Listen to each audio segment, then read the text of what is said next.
dernière victime de la guerre des motards? En fait, de cette période de notre histoire, si je peux dire, qu'on a appelée celle de la guerre des motards. Oui, pas la dernière victime des motards, bien sûr. Tous ceux qui consomment de la drogue aujourd'hui sont des victimes des motards. Mais c'est vrai, oui, il y a 3 ans, le jeune homme était assassiné après avoir expulsé de son bar des motards qui voulaient y vendre de la drogue. Francis Laforêt, 29 ans, s'était fait quelques ennemis parce qu'il avait décidé de dire non. Non à la drogue et au crime organisé. Il avait d'ailleurs souvent expulsé de son établissement des revendeurs de drogue reliés au monde criminel. Le décès de ce jeune propriétaire avait semé la consternation et la colère au sein de la population. Plus de 2000 personnes avaient défilé dans les rues de Terrebonne quelques jours après la tragédie pour rendre un dernier hommage à Francis, mais surtout pour dénoncer l'inaction du gouvernement dans la lutte au crime organisé.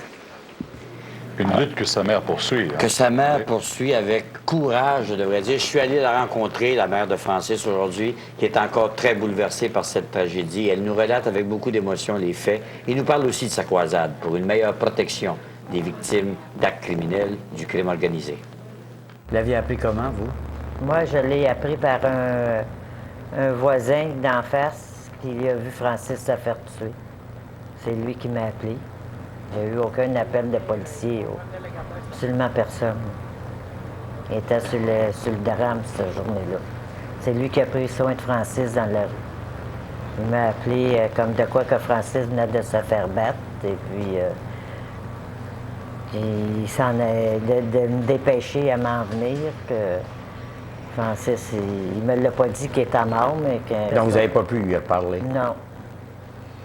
Qu'est-ce que vous lui auriez dit?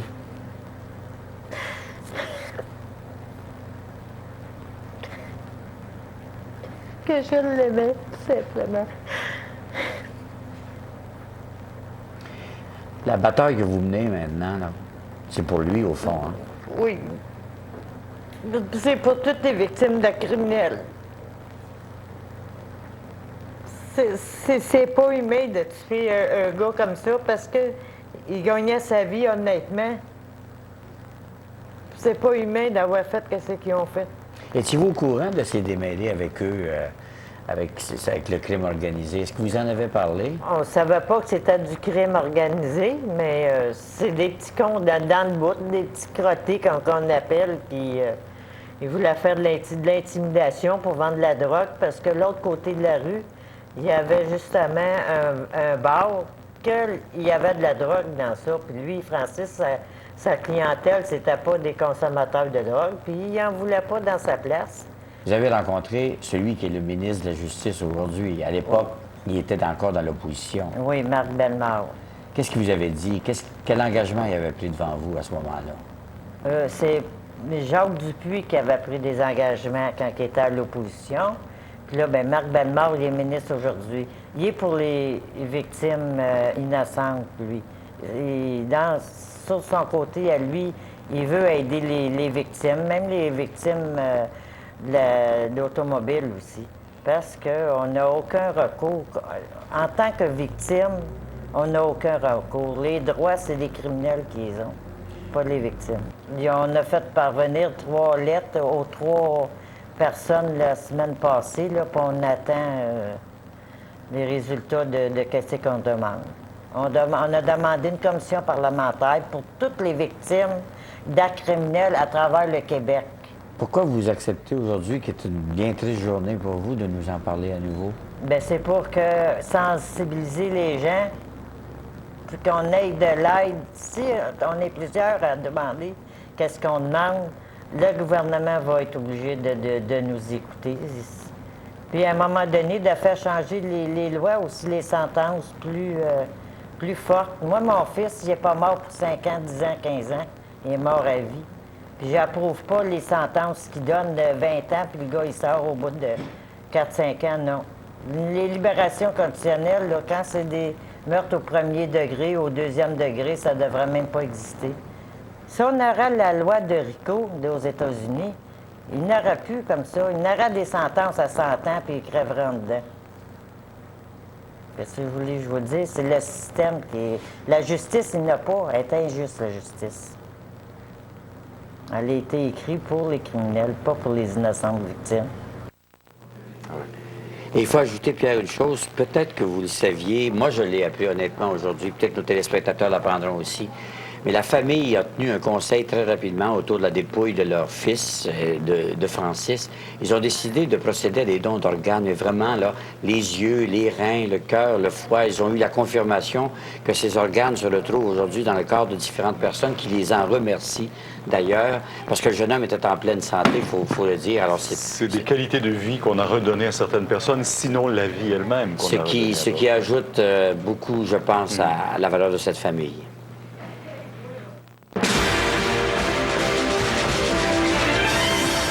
Commentaire de Claude Poirier. Claude, on vient d'entendre la frustration un peu de la mère de Francis Laforêt. Et on peut la comprendre parce que c'est une enquête que les policiers ont bien de la difficulté à compléter. Hein? Ils n'ont pas réussi encore à éclaircir ce meurtre assez gratuit, Pierre. Et je comprends Mme Laforêt, à qui j'ai parlé très tôt cette nuit. Elle n'a pas dormi de la nuit parce qu'aujourd'hui, Claude l'a souligné, c'était le 3e anniversaire. S'il y a eu un meurtre gratuit durant la guerre des motards qui a touché le Québec, c'est bien celui de Francis Laforêt. On a parlé beaucoup du jeune Daniel Desrochers, oui, sauf que le jeune Daniel Desrochers, c'était un accident lorsqu'il y a eu une explosion. Mais dans le cas de Francis Laforêt, c'est un gars qui s'est tenu debout devant des crapules qui ont décidé à un moment donné de passer aux actes. Et moi, je me rappelle, à l'époque de ce meurtre gratuit de Francis Laforêt, j'avais plusieurs contacts dans le milieu des motards et je peux vous dire que le milieu des motards, les personnes dirigeantes du milieu du motard n'ont jamais accepté une chose semblable. Et soyons pas surpris aujourd'hui quand on parle avec la police pour nous dire, parce que dans ce cas-là, il y a 2 personnes de Repentigny qui manquent à l'appel depuis ce temps. Probablement que ces gens-là ont dû payer le geste qu'ils ont posé. Il y a eu également une autre personne qui sera à l'extérieur. Mais encore une fois, je comprends Mme Laforêt, je comprends les autres personnes qui demandent de plus en plus de l'aide versus le gouvernement. On sait qu'à l'époque où le Parti libéral était dans l'opposition, des gens se sont engagés. Jacques Dupuis, entre autres député de Ville-Saint-Laurent. Alors maintenant, ils sont au pouvoir. On sait que ces gens-là ont de plus en plus confiance au nouveau ministre de la Justice, Marc Bellemare. Mais encore une fois, ce matin, quand je parlais avec les policiers de la Sûreté du Québec, on m'a dit c'est faux de prétendre que le dossier n'est pas actif. Mais on peut se poser des questions, Pierre. Il y a le cas de Francis Laforêt, il y a le cas de d'autres personnes. Il y a eu l'opération Printemps 2001.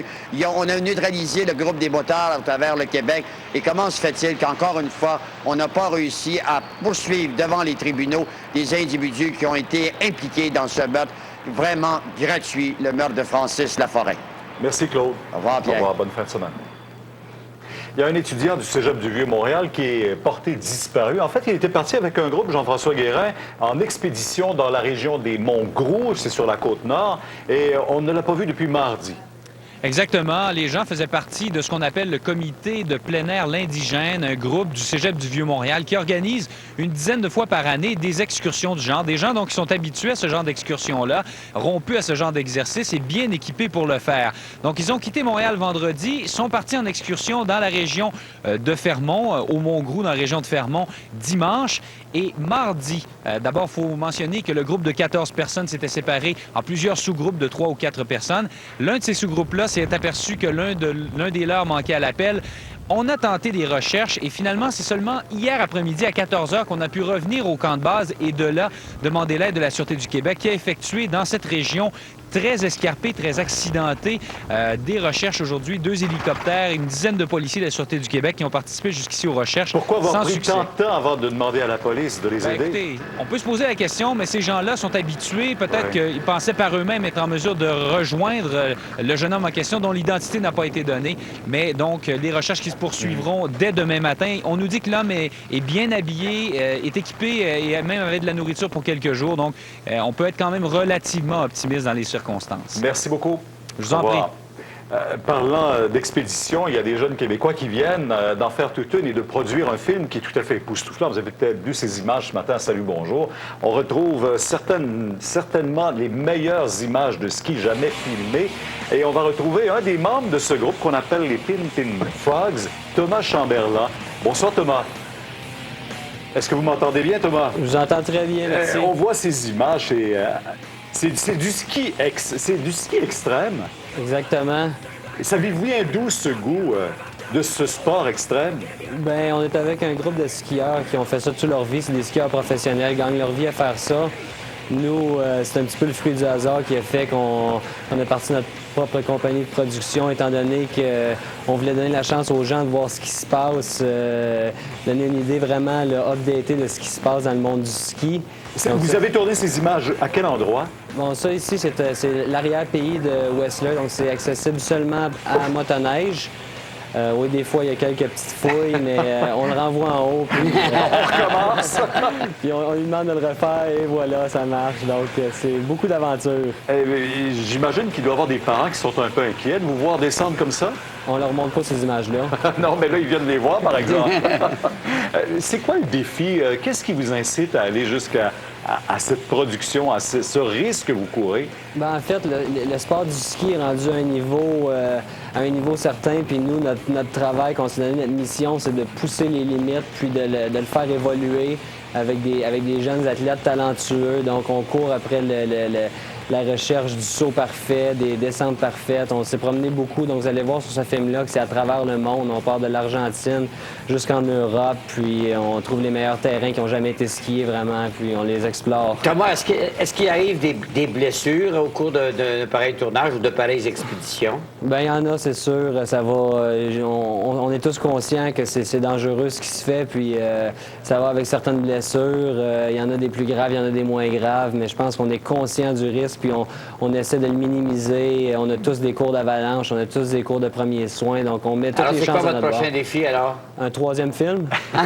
Est-ce qu'on peut les voir, ces films-là? On les prend où? On les retrouve où? Le plus simple, vraiment, c'est d'aller sur notre site web qui est peut-être venu à l'écran à un certain moment donné, mais ou sinon dans les boutiques de sport à travers le Québec. Puis on en a fait un l'année passée, on en a fait un cette année, puis on arrive avec un 3e. Bonne chance à vous, puis on espère vraiment que vous allez éviter les blessures. Merci beaucoup. Au revoir. Au revoir. Je vous présente le plus célèbre des Japonais en visite à Montréal.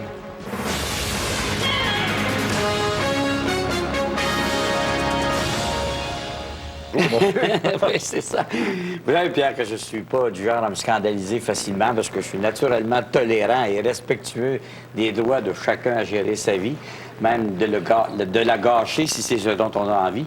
Mais je vous avouerai une entorse à mon beau principe. Quand je vois une jeune personne de 14, 16, 17 ans s'allumer une cigarette, en inhaler la fumée avec passion et se doter ainsi de l'auréole de prestige de l'adulte, tel que nous-mêmes avons eu la bêtise de le croire à une autre époque, ça me met bleu. Et pour une seule raison, finalement, c'est que nous, je parle de ceux qui ont arrêté de fumer, là, il a fallu nous battre contre les démons de la nicotine parce que nous leur avions succombé à une époque où, pour faire homme, pour faire femme, on fumait un produit dont nous ne connaissions pas le danger. Mais c'est pas possible d'être aussi ignorant en 2003. Et je sens donc chez les jeunes qui se livrent à la cigarette comme autant d'otages consentants, ni plus ni moins, qui veulent faire un pied de nez à la vie, une bravade à la mort et à la maladie. Je sais bien que pour bon nombre d'entre eux, l'inconscience prime d'abord sur la bêtise.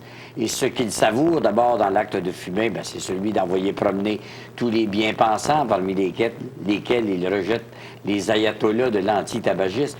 Sauf que le goût de tenir tête à ceux et celles qui les enjoignent d'arrêter de fumer les conduit à se rendre de plus en plus dépendants d'une drogue dont ils ne pourront plus se débarrasser quand ils le réaliseront. Mais je vous rassure tout de suite, les nouvelles ne sont pas d'une noirceur absolue à ce chapitre. Seuls 15 des jeunes de 12 à 17 ans étaient des fumeurs quotidiens ou occasionnels de tabac l'an dernier, selon l'Institut de la statistique du Québec. C'était 20 il y a 5 ans. Et vous l'aurez deviné, les études montrent que les enfants de fumeurs, bien sûr, sont 2 fois plus susceptibles de fumer eux-mêmes et que plus un jeune a l'occasion de fumer, bien, plus les risques sont grands qu'il succombe. Et dans un article du Journal de la Presse de ce matin, on apprend qu'un enseignant de la Ville de Québec, écoutez ça, a même reçu un appel d'insulte pour avoir confisqué son paquet de cigarettes à un petit de 5e année. Les parents estimant que c'était leur droit de fournir à un enfant de 10 ans de la nicotine et du goudron. On y revient toujours, finalement, la responsabilité des parents. Et comme toujours aussi, quand cette responsabilité est défaillante, bien, c'est à l'école d'intervenir, bien malgré elle, parfois. Et donc, de plus en plus fréquent de voir une interdiction de tabac dans les cours d'école. C'est illusoire, peut-être, parce que les jeunes n'ont qu'à traverser la rue, vous allez me dire.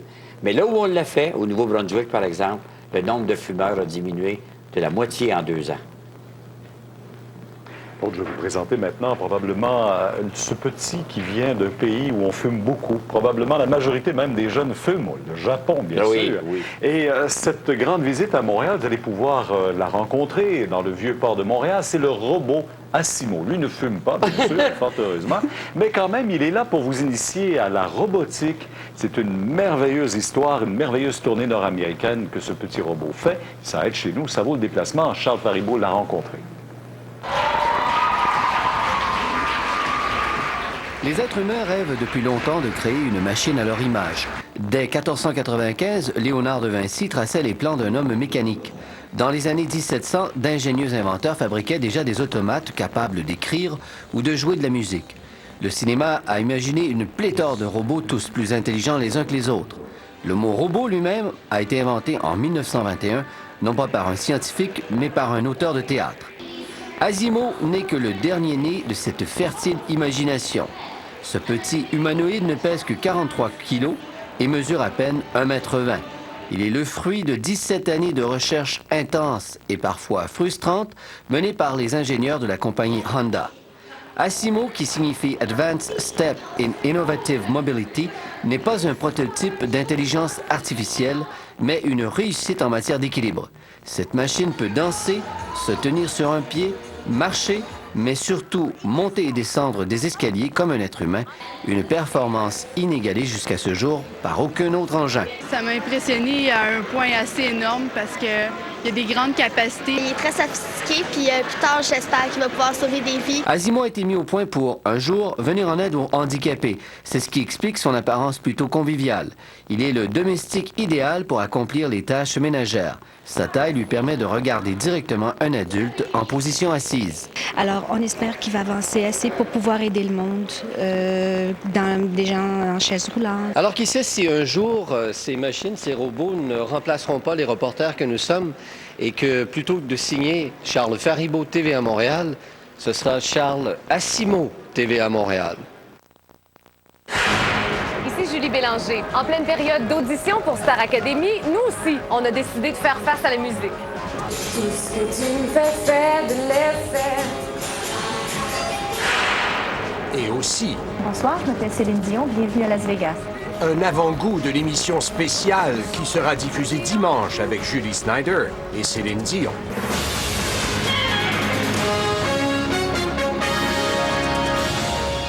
Colorant fade, terne? Eh bien, plus maintenant. Nice Easy a des reflets intégrés pour des variations de mèche en mèche. Des couleurs que vous adorez ou on vous remboursera. Détail au 1-800 Clairol. Nice Easy. Garantie Color Wonderful.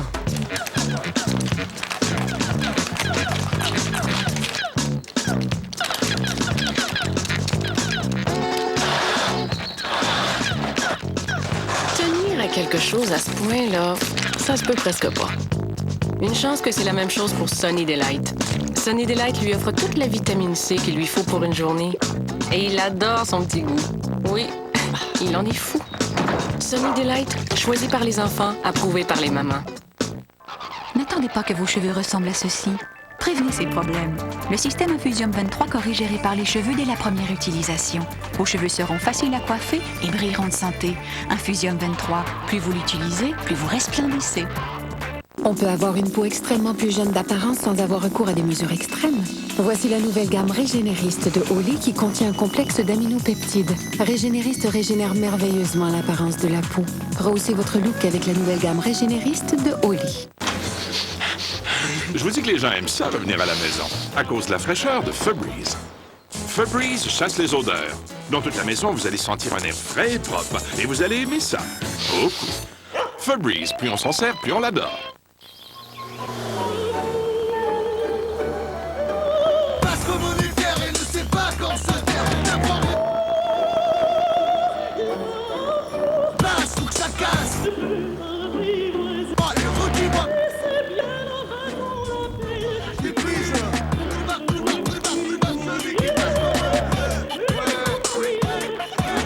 La berlinette 2004 est arrivée.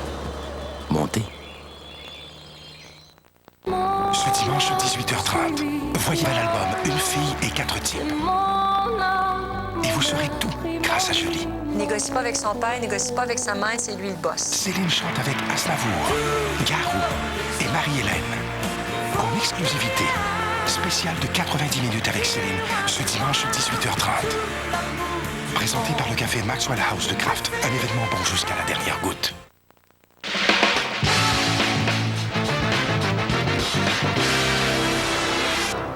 Bonsoir, Julie. Bonsoir, Pierre. Êtes-vous remise de vos émotions? Non. Pas encore, hein? Je suis encore stressée. Ça a l'air énervant, Kéliane, cette histoire-là.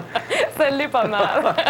Vous êtes allé tenter votre chance à Star Academy. Ben oui, quelle idée j'ai eue Non, là. vous avez moi. une très belle voix. Ah, ben merci. Très belle voix. Ben merci, c'est gentil. Écoutez, vous savez qu'on est en plein dans la période d'audition de Star Academy, ici même à Montréal. Depuis mardi, il y a des centaines et des centaines de candidats qui se sont présentés, tous dans l'espoir, évidemment, d'être sélectionnés. Et moi, ce que je me demandais, c'est comment on se sent en audition, qu'est-ce qu'on vit, par quel stress on passe. Et je me suis dit que la meilleure façon de le savoir était d'aller tenter l'expérience moi-même. Alors voilà, en exclusivité mondiale, ma première et probablement dernière audition à vie. Attendez, ils vont vous rappeler peut-être. On sait jamais. Peut-être.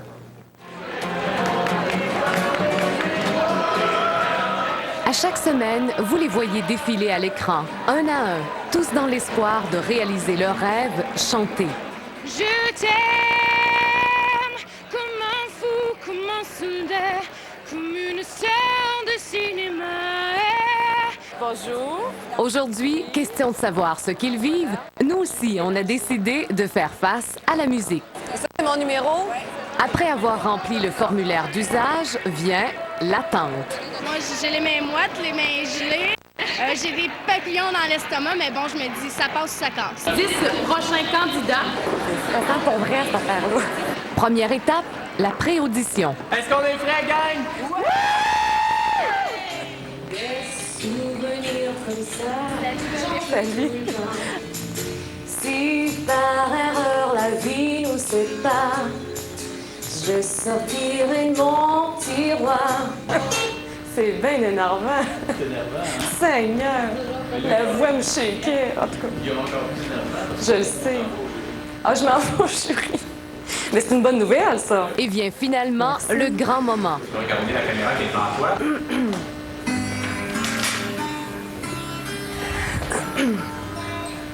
Ce souvenir, je te le rends.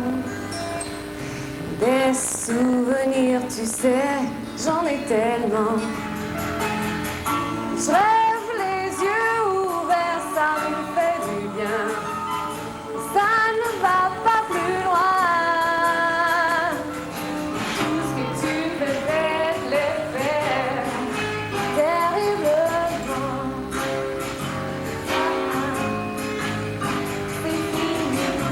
On va attendre, Esther. Fait que salut tout le monde, bonne chance. Pour certains, l'aventure se terminera ici, alors que pour d'autres...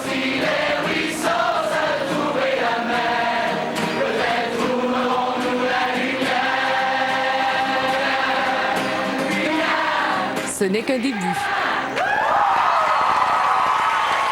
Julie Bélanger, TVA, Montréal. Bravo, Julie. Bravo, bravo, bravo. Et on sait où ça peut mener, hein? Jusque Oui. sur la scène avec Céline. Oui, j'ai pas la prétention de m'y rendre un jour, mais c'est le cas notamment de Marie-Hélène Thibert, une ancienne participante de Star Academy qui a réalisé son rêve dernièrement en chantant en duo avec Céline Dion. Je vous rappelle, c'est lors d'une émission spéciale qui est enregistrée le 7 octobre dernier. On pourra voir tout ça très bientôt, le 19 octobre, donc ce dimanche à 18h30, un spécial de 90 minutes avec Julie, Céline. on vous veut lundi, on vous veut lundi. OK. Bye-bye, bon Bye-bye. week-end. Qu'est-ce qu'il a dit?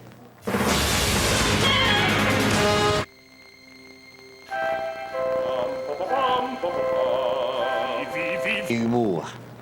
Madame, monsieur, bonsoir, voici Pierre Bruno. Le vendredi 17 octobre, en manchette, tout un cadeau à la ministre de l'Agriculture. 4 vaches prêtes pour l'abattoir. Aidez-moi à convaincre le gouvernement canadien à nous donner de l'aide. Enragé du volant ou du vélo, le cycliste Charles Dionne impliqué dans un incident. Il essaie de me lancer le marteau, mais quand je vois ça, je pousse la porte le plus fort que je peux dessus. Là, il y a quelqu'un qui coup de poing dans la vitre. Puis il débarque. Fait que j'ai débarqué, puis là, il s'est sauvé. Un bon samaritain cuisine pour les sans-abri dans son garage, mais la ville n'apprécie pas. Il n'est pas question d'opérer une popote roulante ou une cuisine commerciale dans un quartier résidentiel.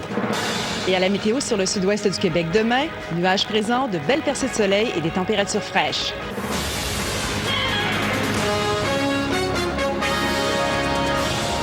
Bonne fin de journée. Alors, le diable est aux vaches, encore une fois, au Saguenay, autour des producteurs laitiers de démontrer leur mécontentement parce qu'ils ont été exclus de l'aide gouvernementale. Sonia Lavoie nous raconte qu'eux aussi ont perdu de l'argent avec la crise de la... Avec les papiers confirmant le transfert de propriété. Ces vaches-là, j'espère que vous allez les envoyer à l'abattoir. Vous allez voir quel revenu qu'un producteur a quand il envoie ses vaches actuellement à l'abattoir. Les producteurs veulent ainsi protester contre le fait d'avoir été oubliés par le programme d'aide gouvernementale de 20 millions de dollars. Ce programme ne dédommage pas les producteurs de vaches de réforme, celles qui ne produisent plus de lait, mais donnent la viande hachée. La ministre s'en remet toujours au fédéral. Si je dis à n'importe quel travailleur, de l'Alcan, n'importe qui, ou qui travaille à l'hydro, s'il perd 15 de son revenu, est-ce que c'est normal, Mme Gauthier? Ce que je vous réponds, c'est que... Ce que je vous réponds, là, c'est qu'à quelque part, il y a des producteurs qui ne passaient pas à travers. Il y a un secteur de l'industrie qui ne passait pas à travers, qui faisait faillite, monsieur. C'est ça qu'on a voulu aider. Le mécontentement est provincial. Sur les 20 millions de dollars, la moitié de la somme est de l'argent neuf. L'autre 10 millions épuisés à même la financière agricole, une assurance à laquelle cotisent les agriculteurs. Les producteurs veulent plus parce qu'on craint une autre crise du bœuf. Il peut y arriver aussi que les consommateurs, dans 10 mois d'ici, trouvent une rareté de bœuf au Québec. Parce que les animaux qu'on achète aujourd'hui, dites-vous que c'est le bœuf que les consommateurs vont manger l'an prochain qu'il faut préparer. Donc, si on ne le prépare pas aujourd'hui, c'est fort possible qu'il n'y ait pas de bœuf sur le marché domestique. Je pense que le 3 Saint-Bruno, il est encore là, les gars, hein? Oui! Et on l'a dit, s'il ne bouge pas, on va le remplir de vaches et de veaux. Les vaches sont demeurées attachées pendant plus de 4 heures devant les bureaux de la ministre. C'est un éleveur de chevaux qui s'est finalement rendu disponible pour héberger les bêtes, elle aussi en crise de panique. C'est le bureau du ministre qui m'a appelé. Il m'appelle depuis 10 heures le matin. Il m'a donné une chance de cultivateur aujourd'hui, mais là, il se fait assez longtemps. Il est rendu 2h30. Là. Je pense que les manifestations sont complétées. Le ministère pourrait payer pour que ces vaches soient dirigées vers l'abattoir, mais on promet que la viande sera remise à des organismes communautaires pour nourrir des citoyens en difficulté. Sonia Lavoie, TVA, Saguenay. Maintenant, le coureur cycliste Charles Dionne, qui s'est illustré à San Francisco au printemps 2002, est impliqué... 5 du marché. Ce qu'ils veulent, c'est réussir à percer le marché des bars et aussi des dépanneurs. Les microbrasseurs se tournent maintenant vers Québec pour casser le monopole de Molson et Labatt. Les conditions du marché ne favorisent pas les petits brasseurs comme celui de Saint-Paulin. Pourtant, les employés se retroussent les manches. La production a triplé au cours des 6 derniers mois aux bières de la Nouvelle-France. Malgré cette forte croissance, ils doivent redoubler d'ardeur pour faire leur place. La concurrence est très, très forte. Et je vous dirais, c'est pas seulement que dans les bars, on le retrouve aussi en épicerie. Et il y a une monopolisation actuellement qui se fait sentir. Écoutez, Molson Labatt, c'est 95 % du marché au Québec. Pourtant, les microbrasseries ne demandent pas à inonder le marché, loin de là.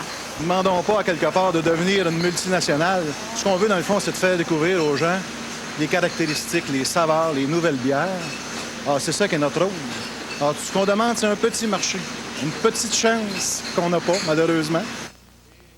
Mais les géants que sont Molson et Labatt prennent toute la place dans les bars. Le brasseur de Saint-Paulin voudrait bien faire découvrir ses produits si seulement il pouvait y avoir une ouverture. Moi, je vous dirais, je suis très prudent ça. Si ça change, oui. Mais actuellement, on n'est pas intéressé. Parce que si vous saviez là, ce que les gens demandent pour rentrer dans les bars, ça n'a pas de bon sens. Après avoir essuyé un échec devant le bureau de la concurrence, l'Association des microbrasseries se tourne maintenant vers Québec pour faire casser un monopole et ainsi faire sa place.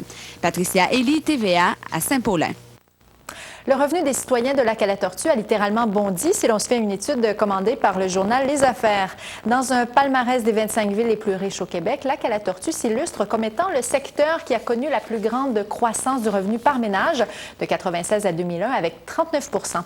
Les résidents de Notre-Dame-du-Mont-Carmel ont aussi amélioré leur sort avec une croissance de plus de 26 %. On évalue qu'au Québec, les revenus d'une famille ont augmenté de 18 %. Des superwomen, eh bien, il y en avait même au 19e siècle. C'est ce que révèle une exposition de photographie présentée au Musée québécois de culture populaire. Les clichés sont tirés d'un livre, Œuvres de femmes, et soulignent le 30e anniversaire du Conseil du statut de la femme. L'exposition démontre ainsi que les femmes ont profondément contribué à changer le visage de la société québécoise. Œuvres de femmes est présentée jusqu'au 26 octobre.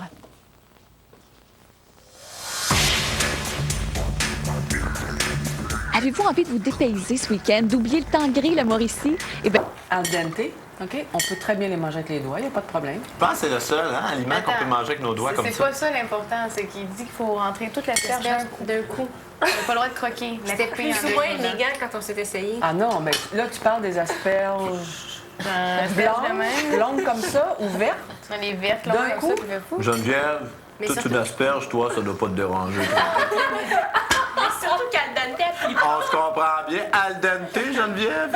Abonnez Haute Vitesse Vidéotron, suivez gratuitement tout ce qui se passe dans nos maisons et ne manquez pas Occupation Double tous les jeudis 20h et nos capsules diffusées 7 jours sur 7. Ultimatum.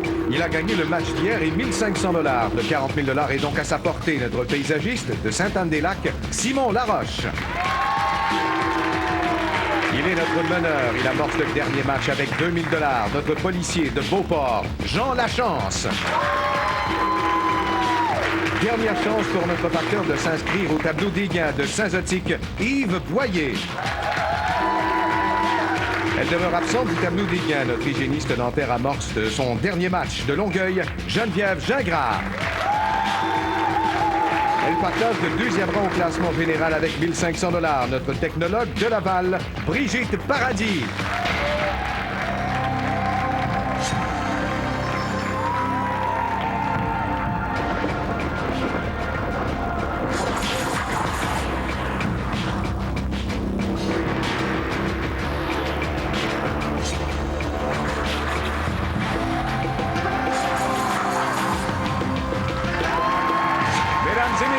Votre animateur, Yvan Ponton!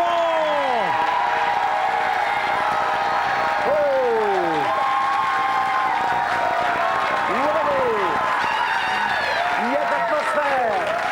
Ce soir, mesdames, messieurs, bonsoir. C'est l'aboutissement de 5 semaines de compétition féroce. Et c'est la grande finale de notre tournoi, les métiers en uniforme. On offre un premier 40 000 $. Il y a une série de tournois cette saison. Et là, on joue pour 40 000. Qui sera couronné champion? Le moment est historique. Et notre gagnant d'hier soir, c'est Simon.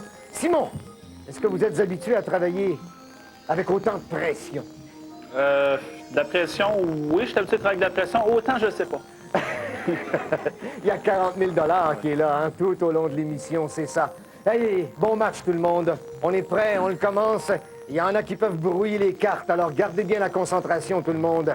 Simon, où est-ce qu'on va? Premier contrôle. Je vais y aller en Québec. Et on commence direction Québec. Voici la question. Avant Ding et Dong, Claude Meunier et Serge Thériault ont fait partie du groupe à qui l'on doit l'album Rémi AM/FM.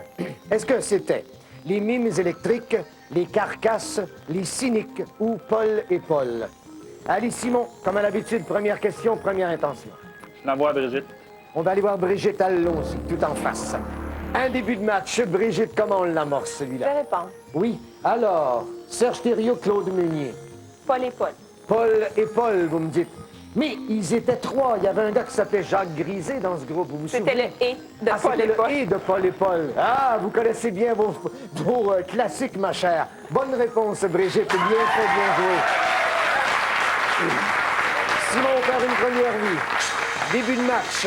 Allez, restez inébranlable, ma chère. Où est-ce qu'on va? On va aller en étonnant. Choses et faits étonnants. Eh bien, voici.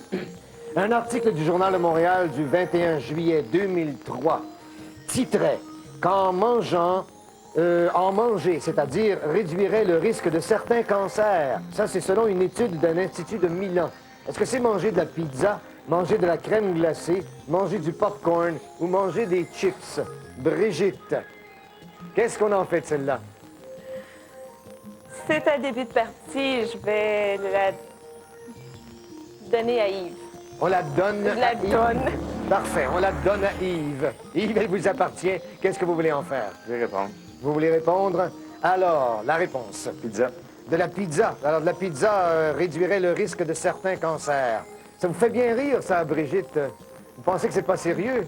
C'est qu'on en a discuté aujourd'hui ensemble, les concurrents, puis c'est venu sur ce sujet. Bon, eh bien, il y a aussi 3315 Italiens qui en ont discuté. Alors, c'est la pizza, c'est la bonne réponse, Yves. Bien fait.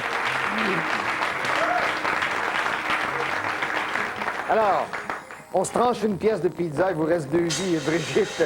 Yves, vous avez tout le morceau. Allez, Québec. Entre Québec, direction Québec, voici la question. Né en 1889, ce maire de Montréal a été arrêté en 1940 pour son opposition à la conscription. Est-ce que c'est Jacques Vigée, Sarto-Fournier, Jean Drapeau ou Camillien Houde? Yves, comment vous voulez la dérouler, celle-là? Je vais l'envoyer à Simon. On va aller voir Simon, allons-y, oui. Simon répond sous stratégie. Je vais répondre. Parfait. Alors, né en 1889, arrêté en 1940. Camillien Houde. Camillien Houde. Il avait conseillé au peuple de refuser de remplir la carte d'enregistrement pour le recrutement militaire. En prison, il est allé. C'est Camillien Houde. Vous avez raison, oui. Une première vie, Yves. On ne s'inquiète pas. Il en reste 2. C'est un début de match. Simon, où est-ce que vous voulez nous amener?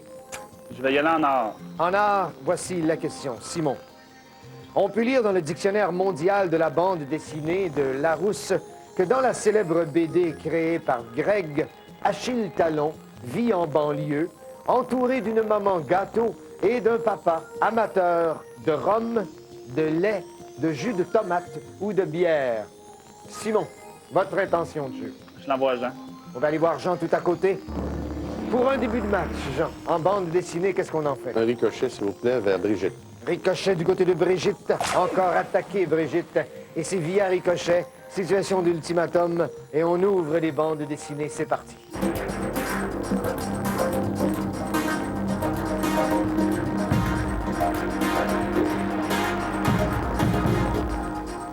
Est-ce que vous connaissez Achille Talon? Un peu. Alors? De bière. Maman gâteau et papa amateur de bière, oui. Alors, vous connaissez bien Achille Talon. Vous retrouvez le contrôle. Oh, le moment est beau. Simon, on est fragilisé. Reste juste une vie. Attention, paysagiste. Et Brigitte, où est-ce qu'on va? On va aller en fait vécu. En fait vécu, nous allons. Dites-moi, il fut vice-président des États-Unis de 1974 à 1977 sous Gerald Ford.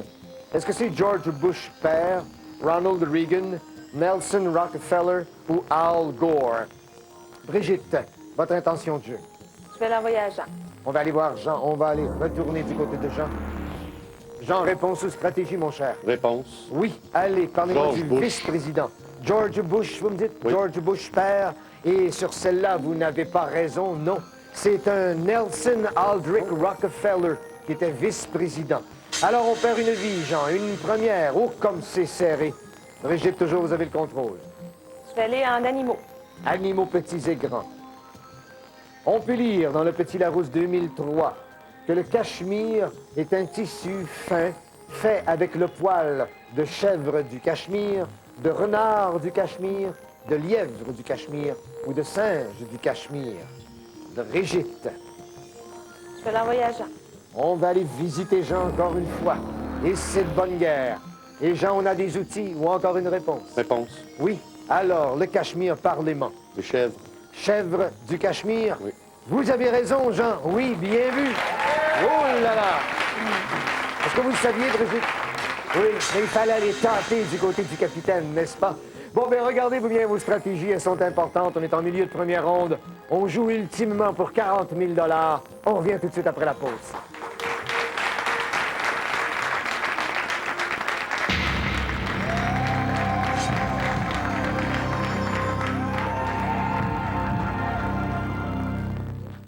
Je viens de manger les meilleures ailes de ma vie.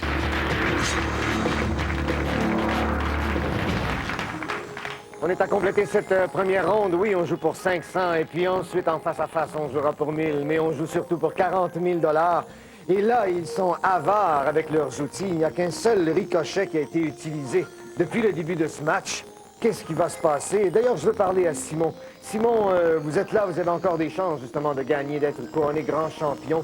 Qu'est-ce que vous allez faire avec 40 000 $? Est-ce que vous allez vous faire un aménagement paysager? Est-ce que vous allez vous ouvrir un jardin botanique? Qu'est-ce qui va se passer?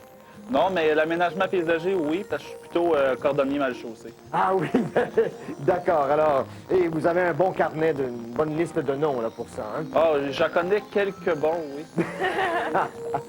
Sous conseil, voilà. Jean, vous avez le contrôle. Alors, fort de vos deux vies, où est-ce que vous voulez nous amener? En sport et loisirs. En sport et loisirs, allons-y, mon cher ami.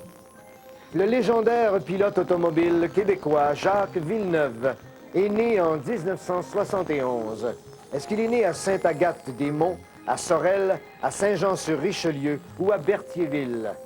Jean, qu'est-ce qu'on en fait de celle-là? Je vais utiliser mon piège. On veut piéger. Et votre cible? Simon. On piège Simon, avec juste une vie. Wesh! Elle est pas drôle, celle-là, hein, Simon? On se croise les doigts. Jean, s'il vous plaît. Berthierville. À Berthierville, comme toute la famille des Villeneuve. Et sur celle-là, vous n'avez pas raison, mon cher. Il est né à Saint-Jean-sur-Richelieu. Oh là là! Simon, vous y êtes toujours, mon cher ami. Oh, il y avait comme du piège, double piège là-dedans. Alors, Jean, reste une vie. Simon, vous avez le contrôle. Où est-ce qu'on va? Je vais y aller en cinéma-télévision. Cinéma-télévision, vous voulez aller. Voici la question. Simon, ce comédien, né en 1961, a incarné Noum Guité dans une célèbre télésérie québécoise. Est-ce que c'est Julien Poulin, Yves Jacques, Luc Picard ou Rémi Girard? Et la célèbre télésérie, ben, c'était À l'ombre de l'épervier. Simon, qu'est-ce qu'on en fait? Je vais l'envoyer à Jean. On l'envoie à Jean. Allons-y retrouver Jean. Jean, réponse stratégie, il vous reste là un miroir. Miroir. Contre-attaque, allez, c'est la contre-attaque pure et parfaite. Simon, situation d'ultimatum à une vie. C'est parti.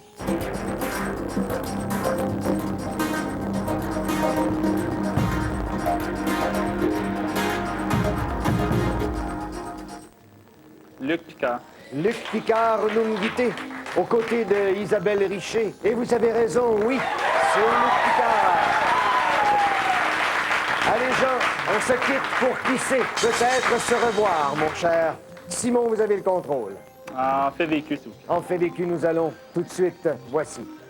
On doit à cet homme célèbre, décédé en 44 avant Jésus-Christ, la fameuse expression « Veni, vidi, vici ». Je suis venu, j'ai vu, j'ai vaincu. Est-ce que c'est de Marco Polo, de Hannibal, de Jules César ou de Alexandre le Grand? Simon, votre intention de jeu. Pas de piège. On piège. Brigitte. On piège Brigitte. Avec juste une vie, Brigitte, attention. Que ce ne soit pas le dernier guet-apens, ma chère. Alors, Vini Vidi Vici. Jules César. Jules César, et ça exprime la facilité et la rapidité d'un succès. Eh bien, vous y êtes, Simon, c'est la bonne réponse, oui. Allez, Brigitte, bye-bye. Oh, deux gros morceaux, là, qui viennent de nous quitter. On est trois maintenant. Simon, toujours, vous avez le contrôle. En musique. En musique, vous voulez aller? Voici, Simon. On trouve les chansons L'Araignée, Privé, Fan et Rebelle sur cet album d'Alain Bachung. Est-ce que c'est hot dog, pizza, poulet ou hamburger? Simon, absence de piège, est-ce qu'on l'offre à Yves ou à Geneviève? Je la vois à Yves. On va aller voir Yves, ben allons-y. Solide avec deux vies, tout plein de possibilités, plein d'outils. Qu'est-ce qu'on fait, Yves? Le ricochet. On fait un ricochet, on la passe à Geneviève. Elle vous appartient, Geneviève. Situation d'ultimatum, mais c'est parti.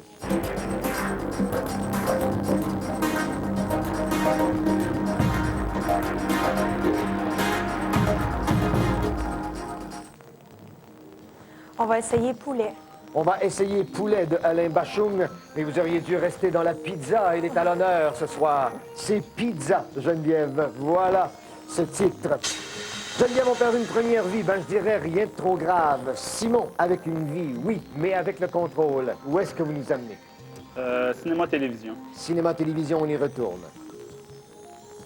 Le réalisateur du film Titanic, James Cameron, mettant en vedette Leonardo DiCaprio, a aussi réalisé Erin Brockovich, True Lies, 4 mariages et un enterrement ou Blade Runner.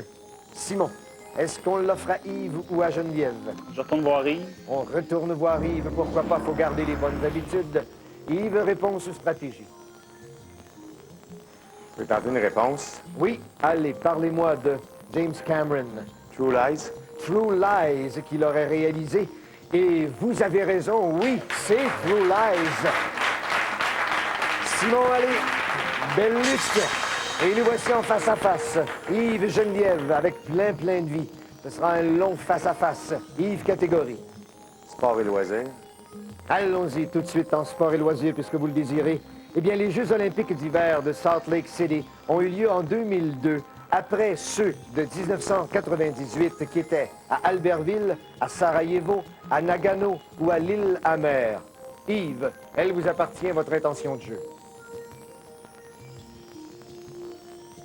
Je vais piéger... On piège Geneviève? Geneviève. Allez, on piège Geneviève. Donc, Geneviève, attention, attention. Yves, parlez-moi donc de ces jeux. C'était à Nagano. C'était à Nagano, les Jeux de 98. Et vous avez raison, mon chéri, c'était à Nagano. Tout ça pour fragiliser Geneviève. Et toujours, vous avez le contrôle. Yves, où est-ce que vous voulez nous amener? Retournons en sport et loisirs. On va y retourner, allons-y, tout de suite. Au Québec, en janvier 2003, quelle activité ne faisait pas partie de la 3e édition du raid international Oukatak? Est-ce que c'est les traîneaux à chiens, la raquette, la motoneige ou le vélo de montagne? Alors, Yves, absence de piège, de facto, on va du côté de Geneviève. Et Geneviève, pour l'instant, elle vous appartient. À une vie, qu'est-ce qu'on en fait? Je vais utiliser mon miroir. Oui, allez, on veut une contre-attaque. Yves, situation d'ultimatum, regardez ça de près. C'est parti.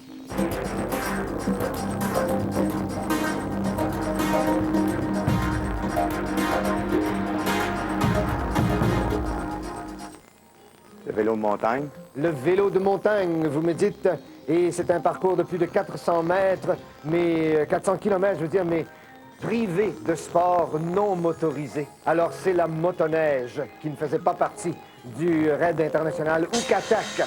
On est toujours en face-à-face, une vie. Là, c'est le moment ultime, mais vous avez le contrôle, Geneviève. La catégorie vous appartient. Moment de mort subite, on joue pour 500 $. Animaux, s'il vous plaît. Animaux, oui, vos chers petits animaux grands. Et les petits, le nom. On dit, tiens, selon le Petit Larousse 2003, il est de la famille des ursidés. Donc, le nom de ce grand mammifère carnivore désigne aussi une personne qui fuit le monde. Est-ce que c'est un okapi, un ornithorynque, un ours ou un orang-outan? Geneviève, qu'est-ce qu'on en fait? Je vais envoyer la question à Yves. On va aller voir Yves, allons-y. Yves, vous l'avez celle-là. Réponse ou stratégie? Je vais tenter une réponse. On tente une réponse, c'est la dernière, que ce soit la bonne. Allez-y. Ornithorynque. Un ornithorynque, vous me dites, ben c'est pas okapi, c'est pas orang-outan. Et cette personne, on appelle, et ce grand mammifère aussi, c'est l'ours. C'est un ours. Notre gagnante, c'est Geneviève. Geneviève, enfin, on est au tableau. Le beau sourire avec 500 $. Allez, au retour, on joue pour 1000 $. Tout de suite après la pause, on revient.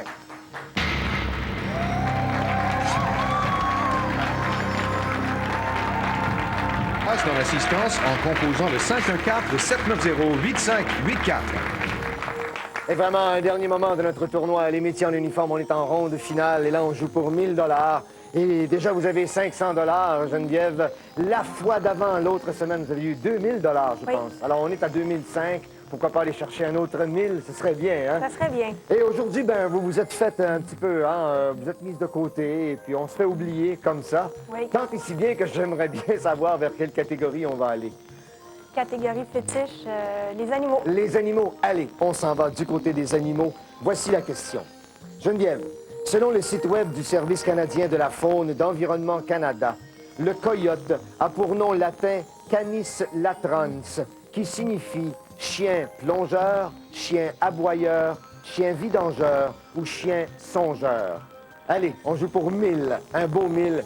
10 secondes et c'est parti, Geneviève.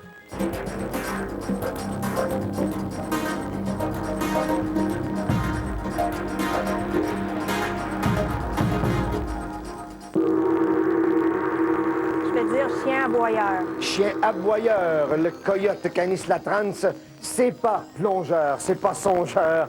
Est-ce que c'est vidangeur ou aboyeur? Ben, c'est chien aboyeur! Et on a 1000 $! Solide! Une fin solide! Allez, on fait les comptes! Voici les comptes finaux donc de ce grand tournoi. Yves nous quitte avec malheureusement aucun gain. Geneviève, Brigitte et Simon ont chacun gagné 1500 $. Et vous voyez maintenant où j'en viens, 2000 $ pour Jean Lachance, qui est donc le gagnant, le grand gagnant de ce tournoi et qui gagne 40 000 $. Oh, bravo! Bravo! Merci. 40 000 $. Au total, 43 500 $. Vous êtes un homme heureux, hein? Oui. C'est merveilleux. Est-ce qu'il y a un moment où vous avez eu peur dans le tournoi? Disons que la première semaine où j'ai performé, le vendredi, je partais de très loin. J'avais 2 concurrents à 1500, j'avais pas un gain. J'avais gagné le 500, le 1000, puis le sprint final. Je pense que là, c'était assez stressant. Je vais rappeler la phrase de Yogi Berra. Oui, c'est quoi? C'est jamais fini tant que c'est pas fini. Vous avez raison sur toute la ligne. Là, ben, il y a quelqu'un qui est là derrière vous. Eh bien, il va falloir sortir votre carte de crédit. Eh mon oui, cher Jean. encore. Encore. Pour peut-être plus que 10 minutes, hein, on verra.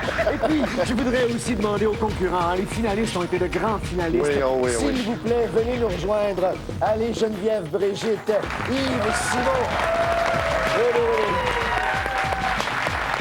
Venez, on a fait un beau tournoi ensemble.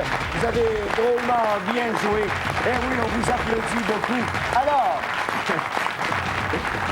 c'est la fin de ce tournoi, la finale, justement, des métiers en uniforme. Et puis, on va se revoir parce qu'on a encore de très, très beaux moments. D'abord, on a encore plein d'autres tournois. Tournoi des générations. Et puis, ensuite, tournoi des familles. Mais, dès lundi, un spécial artiste parce que toute l'équipe de Salut Bonjour, avec Guy Mongrain en tête, sera là avec nous. Bon week-end. Lundi, c'est un ultimatum. Ils se sont perdus de vue depuis des années et espèrent maintenant se retrouver. Claire Lamarche est de retour à l'émission Les Retrouvailles. 2 heures d'émotion dès 20h. Dans un moment, le magazine J.E.